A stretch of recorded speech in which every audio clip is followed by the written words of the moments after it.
We have spoken of the Tao that cannot be named, of the empty bowl that holds because it is hollow, of water that yields and yet wears away the stone. These are beautiful images, but Laozi never meant them to stay as images alone. They are doors, and the way we walk through them is the body itself. In this chapter, we come down from the high view and rest in something close and ordinary, the breath that is moving in you even now, the weight of your hands, the quiet animal that carries you through every day. The Tao Te Ching does not give a manual with numbered exercises. That was not its way. Yet woven through its lines is a clear sense that the practice is physical before it is mental. When the text asks, "Can you keep the breath soft, soft like a newborn child?" it is not asking a riddle. It is pointing to a real and gentle thing you can feel. The newborn breathes without effort, low in the belly, never gripping the air, never forcing the chest. That ease is the first teaching of the body.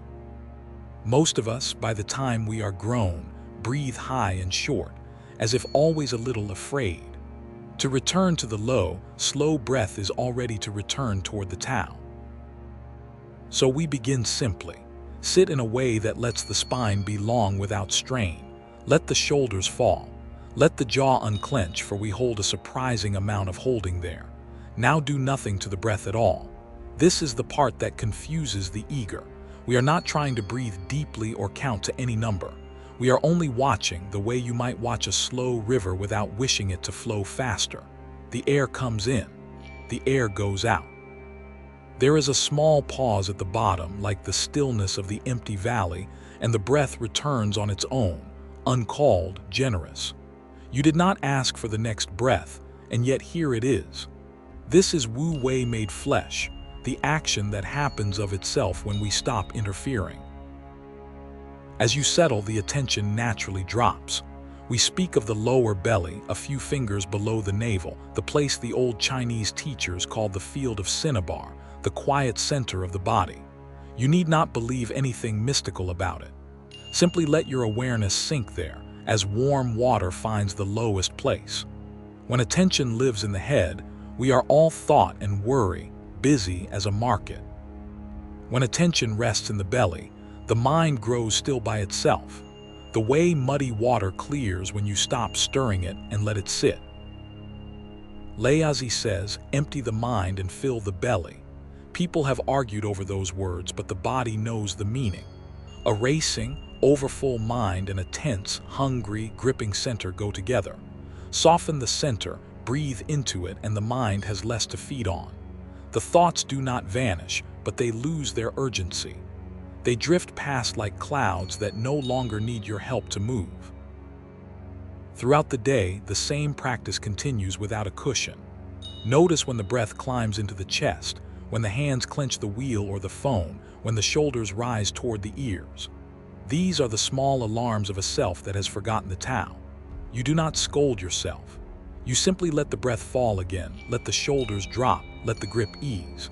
The body becomes a faithful teacher, always honest, telling you the moment you have left the way and offering in the very next breath the path home.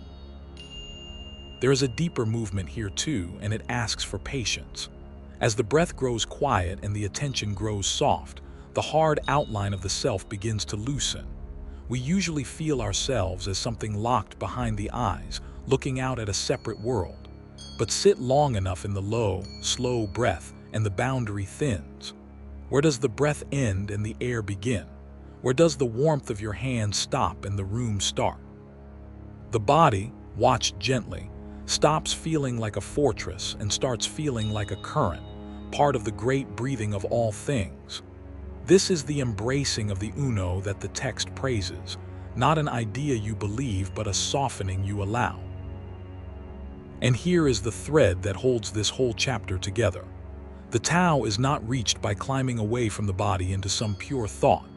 It is reached by sinking deeper into the body until the body itself becomes transparent, until breath and attention grow so quiet that the small, grasping self has nothing left to hold. The practice is not to add something rare. It is to subtract the effort, the gripping, the fear, until what was always here, the easy breath of the newborn, the stillness of the valley, the yielding of water, shines through the ordinary flesh you carry everywhere. In the next chapter, we will look honestly at what stands in the way, the inner obstacles that rise the moment we try to be still, the restlessness, the boredom, the doubt, the old wounds that surface in the silence. We will see how Laozi would have us meet them, not with force, but with the soft and patient strength of water finding its way.